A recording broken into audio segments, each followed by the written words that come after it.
Конфессиональное или религиозное образование у павловских мусульман в трудах арабских ученых и путешественников IX-XVI веков, главными письменными источниками историко-педагогического исследования образования павловских мусульман являются труды арабских путешественников, посещавших данные территории. Их записи о традициях, нравах, обычаях, одежде, обрядах представляют богатый материал для анализа и интерпретации, и который указывает на связь развития конфессионального образования и воспитания с распространением ислама в Поволжье. Эти источники изучены историками, востоковедами, но слабо изучены педагогами, приверженцами исламской конфессии. Новый взгляд исследователей, занятых конфессиональной педагогической деятельностью, понимающих внутренние духовные процессы, связанные с мусульманским образованием и воспитанием, поможет по-новому раскрыть и понять педагогическую мысль мусульманских народов Поволжья. Взгляд, свободный от идеологической или политической предвзятости, субъективных факторов,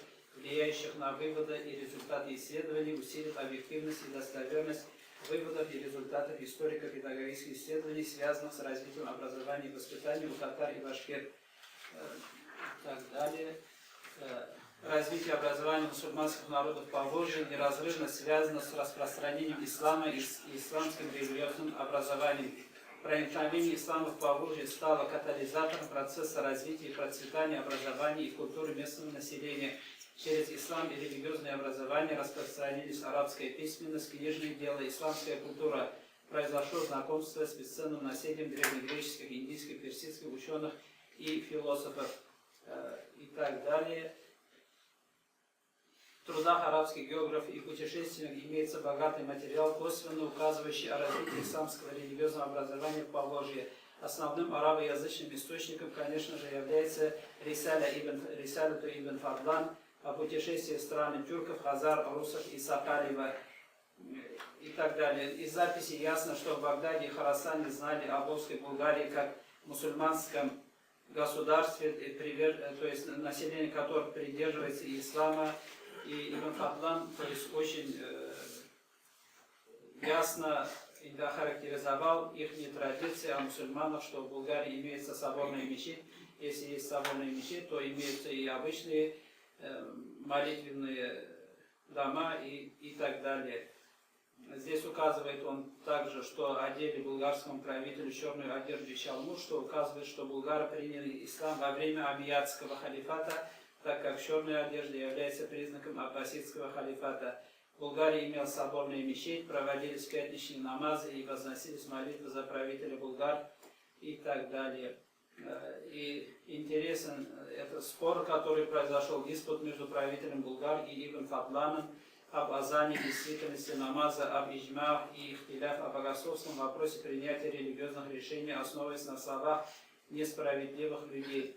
Из этого диспута вытекает, что правитель имеет грамотных, то есть имеет образование, и это указывает на то, что в Булгарии были грамотные учителя, наставники, присутствовали сильные медресе, без которых невозможно такие знания. Наличие факихов, наличие ханафитского мазхаба, то есть присутствие только ханафитского мазхаба в вопросах фикха, отсутствие различных течений групп, готовность принять религиозное положение, исправлять ошибки и знания богословских вопросов. Ибн Фадлан также посетил племя Баранчар, Берендеев, которые, скорее всего, являются печенегами, принявшими ислам, и они состояли из 5000 человек, у которых имелась деревянная мечеть, и в которой они читали намазы.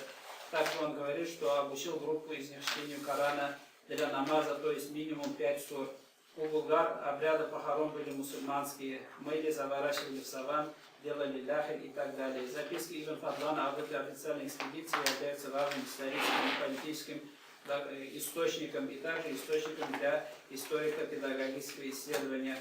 И также упоминается, что ислам был развит в Булгарии, и Булгар был известен в исламском мире как процветающее мусульманское государство, в котором имеются преподаватели, учителя, муалимы, факихи, знатоки шариата и так далее, и мечети. Такие источники мы рассмотрели: Аль-Масалик, Аль-Мамалик, Аль-Истахари, автор, умер в 346 году хиджры.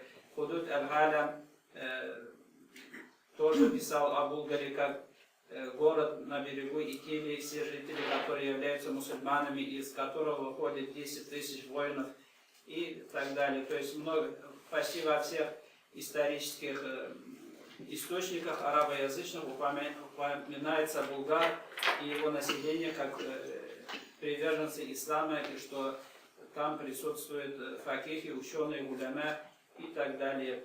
Самым таким широко раскрывшим положение Булгара и мусульман, и ислама, развитие ислама и знаний является Мухджам аль-Бульдан, автор Якут аль-Хамауи, который умер в 626 году.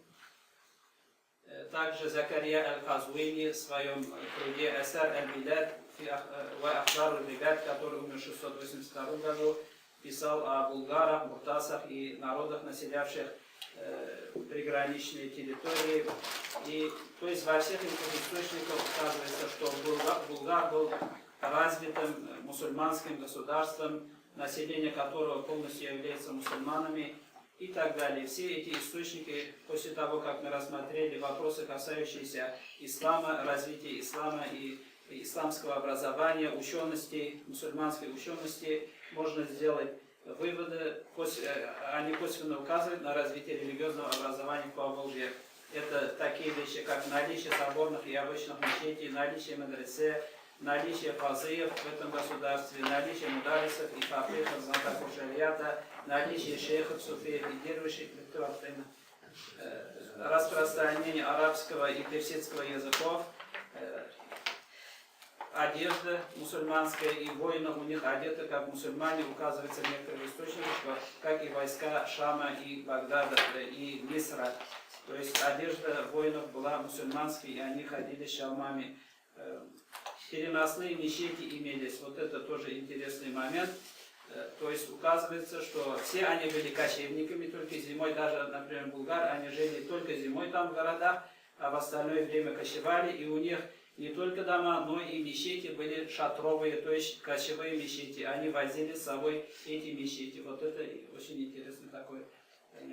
И то, что мы сейчас не знаем, то, что привело к упадку, то есть у нас мало источников, мало знаний о развитии ислама, образования в эти периоды, потому что они были завоеваны в одно время киевским князем и были развиты булгары и хазары и так далее.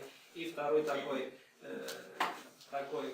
фактором был Тимур, то есть войска Тимура разрушили все эти города, Сарай и так далее с Поволжья в 13 веке, и вот это оказало, то есть, негативное влияние на источники, на распространение, то есть исламского образования Поволжья.